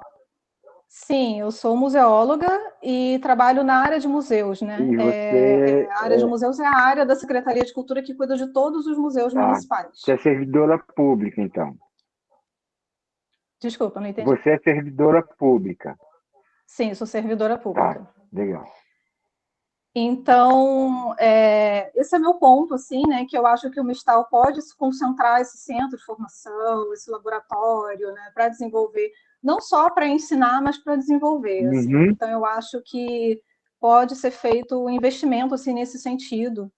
E no Mistal, especificamente do audiovisual, mas eu falo também da Pinacoteca Anderson Fabiano, que é o nosso museu municipal, que também pode ser esse polo aí das artes também na cidade, né? Que nós temos ali muitos artistas da cidade e da região preservados no nosso acervo, e a ideia é que a gente possa continuar coletando, recebendo, né, ampliando o nosso acervo com os artistas que estão atualmente em atuação. Esse ponto, literatura também nós temos o Museu Monteiro Lobato, que é um museu folclórico, agora eu não lembro o nome completo, mas também prevê a literatura, né, pelo próprio Monteiro Lobato, então ações ligadas à literatura também podem ocorrer em parceria com o museu, né? E outra coisa que eu ia comentar, que alguém citou a Galeria Lenita Freire, né, lá da Fego Camargo, e esse eu acho que é um importante espaço, mas ele não está totalmente aberto ao público, porque ele é um espaço de ensino, então, da última vez que eu estive lá, foi um pouco difícil essa entrada, porque, por ser um espaço de ensino, então, não é toda pessoa que pode entrar, então, você pode entrar num momento específico ali, quando está tendo um evento, então, você não pode circular lá dentro, então, não é tão acessível ao público assim. Ele é um espaço voltado para os alunos, para os professores, para os convidados dos professores e dos alunos. Então, eu acho que a gente precisa, o museu, o nosso museu, a gente tem um espaço para exposições temporárias, que é insuficiente, visto a demanda que a gente tem, mas eu acho que poderiam ter outros espaços também de exposições na cidade, e também a galeria, uma galeria onde a gente vê essa demanda aqui dos artistas, que nós lidamos muito com artistas, no ambiente do museu, então a gente tem essa demanda que a gente ouve de espaços onde os artistas podem vender suas obras. O espaço do museu não é esse espaço, assim. Então precisaria de um espaço próprio para que seja exposta, não só expor, né? Expor e o artista ter a possibilidade de vender a sua obra ali também. Então são essas as minhas ideias. Legal. Olha, deixa eu dar um informe para vocês. Nós estamos 20 horas e 42 minutos. A gente tinha um teto das 9 horas, né, das 21, então acho que seria legal a gente agora fazer uma outra rodada, ouvir o Pardinho, gerações do Pardinho. O Abraão, Pedro. O Abraão, desculpe, mas é só um informe que eu estou dando para a gente encaminhar para o final aqui do nosso encontro. Então, por favor, Abraão. Perfeito. Eu só não vou abrir a câmera, que minha internet está fraca hoje, mas eu vou ser breve também. Eu cheguei depois das considerações do Leandro, eu considerei muito válido, né, o que ele falou. Leandro, eu fiz um mapeamento de cerca de 200 artistas do Vale do Paraíba. Se você quiser, depois eu compartilho com o grupo. Só tem uma questão da Lei Geral de Proteção de Dados. primeiramente, só me apresentando, eu trabalho no SESC, né? Eu sou programador cultural. Eu trabalho nas áreas de artes visuais, literatura, cinema e projetos sociais, né? Aqui no SESC Taubaté. Então, eu fiz esse mapeamento para trazer mais artistas da região para nossa programação. Inclusive, é algo que eu já estou começando, não só eu, os outros programadores têm essa ideia também. E a artes visuais eu sei que é muito forte aqui em Taubaté. Eu fiz um projeto, inclusive, para a questão do grafite, que você mencionou, né, de fazer um documentário sobre alguns grafiteiros e grafiteiras aqui da região, para Aldir Blanc. Se não der certo para Aldir Blanc, a gente vai tentar fazer pelo SESC, mas, enfim, a gente está nessa perspectiva de incluir as pessoas aqui da região. Gostei muito da ideia do Rafa também, de considerar alguns pontos de leitura pela cidade, nas bibliotecas comunitárias. Eu lembro que eu acho que tinham cerca de 20 bibliotecas antes, talvez quem é mais antigo aqui em Taubaté saiba, né? Eu nasci aqui, mas eu não cresci aqui. E teve um governo que destruiu essas bibliotecas. Eu lembro que teve um tempo que estava esse acervo todo recolhido na biblioteca central ali da praça. Enfim. Da questão do cinema, eu esqueci quem fez as considerações, mas eu gostei muito da ideia do festival também. No SESC, ano passado, foi feito um projeto junto com o Instituto, com o Museu Mazzaropi, que envolveu cerca de 2.000 alunos do 6º e do 9º ano para a produção, acho que, se não me engano, de ou curta-metragens ou documentários curtos. Eu acho que tem que ser, além de um festival, criado processo de oficina. O pessoal falou de oficinas aí para audiovisual, né, na última colocação aí da Michele. Eu acho que as crianças também, não necessariamente as crianças menores, mas os jovens têm que ser envolvidos também nessas questões. O Dan falou do CELS aí, eu já trabalhei em CEL, realmente tem esse projeto de CEL em São Paulo. Eu acho que é muito válido. A gente, pelo SESC, no momento, tem poucos espaços disponíveis para esse tipo de formação, mas ano que vem a gente quer fortalecer isso com o novo prédio. Mas eu acho que é um dever do poder público também, pensar isso. Muito legal. E só para fechar, eu não sei se vocês estão pensando em pesquisa de perfil de público aqui de Taubaté, porque isso que não sei se foi o Leandro, o Rafa comentou, que são sempre as mesmas pessoas nos eventos culturais, a gente percebe isso no SESC também. E a questão de trazer educação, né, trazer esse público ativo das crianças, às vezes, para oficinas literárias, para alguns eventos específicos, né, eu acho que eu, por exemplo, só frequento cultura hoje porque uma vez a minha escola levou o teatro, eu vi que era uma possibilidade também, né, que não era muito da minha família essa lida. E, por último, foi uma questão de um cidadão que passou para mim, eu até falei com a Ana antes. Eu não sei se vão ser criados planos setorizados, por exemplo. Em São Paulo, eu participei da criação do Plano Municipal do Livro, Leitura, Literatura e Bibliotecas. Pode ser um Plano Municipal da Leitura só, enfim. Eu não sei se vão ser criados planos específicos depois do Plano Municipal de Cultura, e isso foi um pesquisador que passou para mim. Tá certo? E só para fechar, de 16 a 20 de outubro, em breve a gente vai fazer a comunicação, já até passei para a Ana aí, e algumas pessoas. A gente vai fazer um grande evento de literatura aqui em Taubaté, chamado Litera. A gente está contando com mais de 40 artistas, a gente quer que esse seja um evento que seja um legado do SESC Taubaté para a área de literatura na cidade. Por enquanto, vão ser mais na forma de mesas redondas, né? A gente está querendo envolver principalmente estudantes mais do ensino médio, dos anos fundamentais, dos anos finais. E a gente vai contar com 2 shows também. Eu só não posso dar programação para não furar a comunicação do SESC, mas fica a dica aí, tá? E a gente está aberto também a receber proposta de todo o pessoal da classe artística aqui. Depois eu passo o e-mail para vocês também. Tá bom, Abraão. Muito obrigado e parabéns pela iniciativa. Legal. Obrigado pela sua participação também. E das tuas ponderações, foram ricas. Muito obrigado. Eu acho que na fila não tem ninguém que aparece aqui, né? Então, acho que é você mesmo, Padinho. Ó, gente, queria tranquilizar a todos. Nós temos mais 3 reuniões setoriais, né? E o plano ele vai ser validado na Conferência Municipal de Cultura a ser realizada ainda esse ano. Então, nós temos muito tempo, temos muita possibilidade ainda de construção, né? E eu queria dizer para o Abraão que a formação de público consta já aqui, tá, Abraão? Já consta aqui no relatório. E eu queria só te perguntar se você acha que esse plano municipal de cultura ele é abrangente, ele não é setorizado. Mas você acha que valeria a pena? É uma pergunta. Eu tenho o meu pensamento, mas eu quero ouvir de você. Inserir como uma das diretrizes, uma das metas do plano, ao longo dos 10 anos dele, criar ao longo do tempo planos setorizados em Taubaté? Foi feito dessa maneira, Marcos, lá em São Paulo. Eu não me lembro se era 5 ou 10 anos, mas acho que 10 anos é um prazo longo. Eu acho que 5 anos, pelo menos, para o início da discussão, assim, para a regulamentação inicial, não sei. Eu acho que seria um prazo longo. Eu digo 10 anos, Abraão, porque o plano é para 10 anos. Sim. A ação pode acontecer ao longo dos 10 anos, né? Mas, assim, Taubaté ter como uma das diretrizes do plano criar planos setorizados. Sim, perfeito. Tá bom.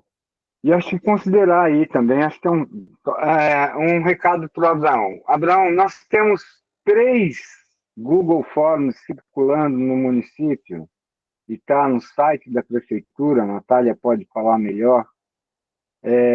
Você falou com respeito ao perfil do público. Tem um dos questionários que é exatamente para quem consome cultura. Tem um outro questionário que é destinado aos fazedores de cultura. Você tem conhecimento desses formulários? Eu cheguei a fazer preenchimento, e no próprio formulário da Aldir Blanc eu vi que tinha nos indicadores um bom mapeamento possível, assim, foram mais de 200 projetos, né? Acho que ali já tem um começo. Tá, então estou te dizendo, desses 3 questionários são específicos para o Plano Municipal de Cultura, tá? Que está sendo desenhado para 10 anos.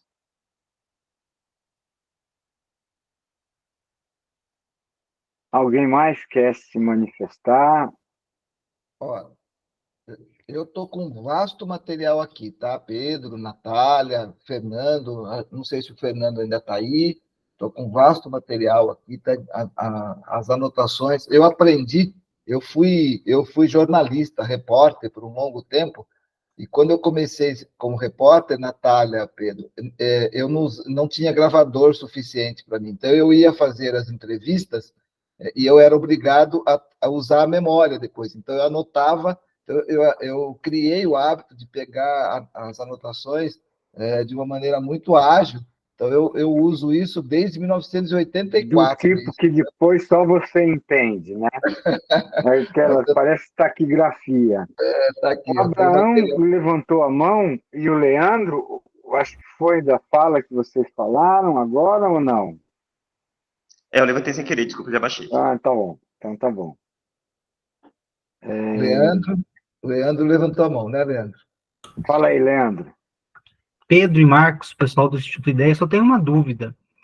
Ao final de todo esse processo, vai ser feita uma conferência e a leitura da minuta do plano, correto? Isso.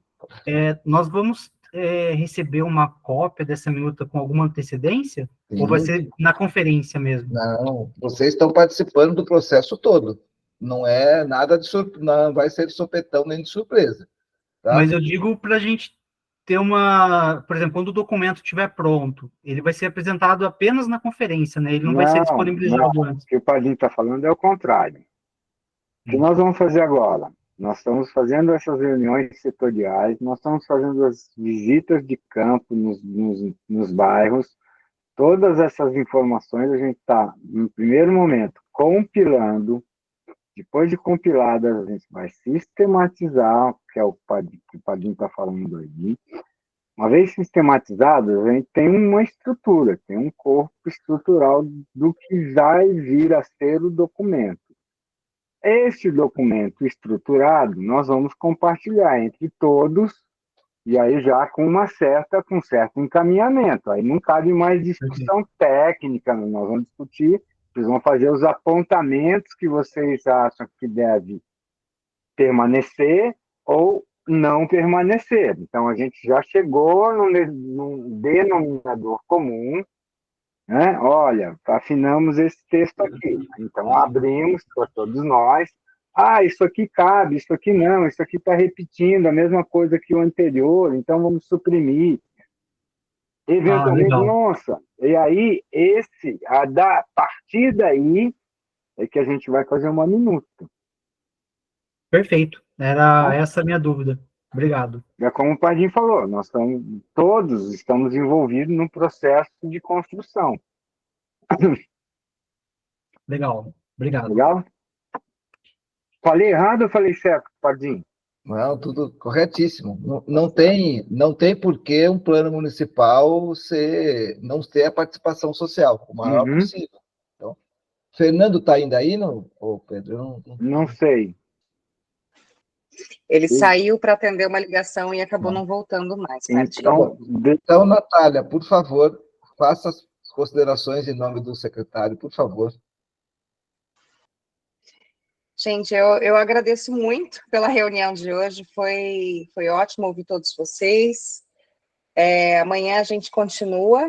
Eu vou pedir ajuda para o Danilo, que eu já não lembro todas as setoriais que são de amanhã. Música, teatro. Artes cênicas. Música, artes cênicas e... música, artes cênicas e cultura popular, amanhã. Cultura popular, perfeito. Obrigada. É isso. Então, tá bom. E os links você já fez para toda semana, né, Natália? Já está tudo juntinho lá. Tá certo. A Rafa já saiu da reunião. Bom, eu quero agradecer e quero, minha opinião personalíssima desse encontro, é que eu acho que ele foi muito rico, assim, harmonioso, todo mundo, né, colocando seus pontos de vista, ninguém atropelando a fala do outro, descobrimos pontos em comum, convergências, né, diálogos entre linguagens, que é o propósito maior do plano, né? Então, agradecer a todo mundo e dar uma boa noite e bom descanso, que a gente merece. Boa noite, gente. Valeu, obrigada. Obrigada. Até amanhã, pessoal. Boa noite, Ana Paula. Obrigada. Boa noite, pessoal. Obrigada por tudo. Tchau, Natália. Boa noite. Dan, boa noite, meu amigo. Até amanhã, Pedro. Até amanhã, Marcos. Até amanhã, Dan. Até a próxima, camarada. Tchau, Jonathan. Leandro. Leandro não falou nada, né? Se for comigo, boa noite, pessoal aí. Então, você foi um ouvinte, um exímio ouvinte, só ouviu. Eu tô aí na verdade, eu tô, vamos dizer, desde o ano passado, né, me inserindo aos poucos ao meio da galera aí de Taubaté, e, enfim, estamos aí. Tá. Se Deus quiser, né, a gente vai trocar muitas ideias ainda, Veio né? de onde, Leandro? Então, eu trabalho há mais de 20 anos, né, tenho uma agência de publicidade em Taubaté, sou taubatiano, né, de nascença, de coração, e eu desenvolvo projetos na área do corporativo, né, desde o ano passado comecei a voltar, vamos dizer assim, porque eu brinco que eu sou filho de Freio Camargo, né, fiz música, teatro lá, e daí desde o ano passado nós começamos com alguns projetos aí, né, eu gosto muito da área do sobrenatural, tenho alguns livros sendo escritos na área sobrenatural, contos, né, aqui de Taubaté. Até convidar vocês para conhecer meu canal lá, Vale Sobrenatural, que eu trago aí investigações das nossas lendas, se é verdadeiro ou não, né, sem conectar a religião, mas enfim, e é isso aí. Como é que chama o canal? Bastante.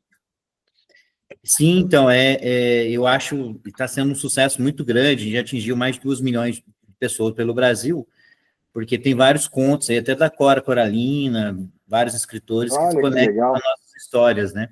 Como é que chama o canal, Leandro? Vale Sobrenatural. Vale Sobrenatural. Isso, e aí tem, aqui na nossa região, litoral norte, nossa, Ubatuba, tem uma grande... É uma história muito triste em relação à escravidão, mas nós temos uma grande participação aí, né? Então, eu vi que o pessoal comentou. E, enfim, até eu quero trazer um dos primeiros museus aí da área de cemitério aqui de Taubaté, que nós temos nosso cemitério Santa Clara, né, que é da Ordem Terceira, e não é um cemitério público, infelizmente, porque aí dificulta bastante as coisas, mas eu quero trazer essa ideia de museu que muitas cidades aí por São Paulo afora, pelo Brasil afora, que legal. Muito bacana. Você está recebendo um abraço do Leandro, está te dando boas-vindas, bom retorno, ele está falando. De Leandro para Leandro. Ah, sim. Leandro, qual o seu telefone, Leandro? O meu, eu vou... deixa eu falar aqui, é melhor, né? É 12, né? Aqui de Taubaté, 98128. 98128 5355. 5355. Já respondeu os nossos questionários aí? Sim, então, eu respondi um questionário só, eu vi que tem até acho que tem mais links, né? Eu vou tá pegando com o Rafa também, não sei se ele tem lá. E o Rafa eu fiz um pitaque com o Rafa ano passado, né, do pessoal do ITB, então foi um melhor jeito, assim, de eu tá reconectando, principalmente com o pessoal, né, a gente tá revendo alguns colegas, né, e, enfim. Muito bom. O que eu posso desejar? O que vocês precisarem também da inteligência artificial aí para a área de cultura é hoje a nossa grande virada de chave no mundo da comunicação, né? Então, principalmente para acessibilidade, tá maravilhoso. Garanto para vocês que a inteligência artificial está conectando muito esse nosso público que, de certa forma, precisa de um olho que às vezes não tem uma visão, precisa de uma audição que não tem. Então, vocês precisarem, pode contar comigo também. Tá bom. Tá bom? Obrigado, Leandro, você... Obrigado, boa noite. Boa noite, Natália. Boa noite, boa noite, Pedro. gente. Boa noite. Leandro. Danilo, voltou para dar boa noite para a gente, né? Boa noite, Pedro. Boa noite, Danilo. Fique em paz aí. Então tá, gente. Boa noite para todos nós.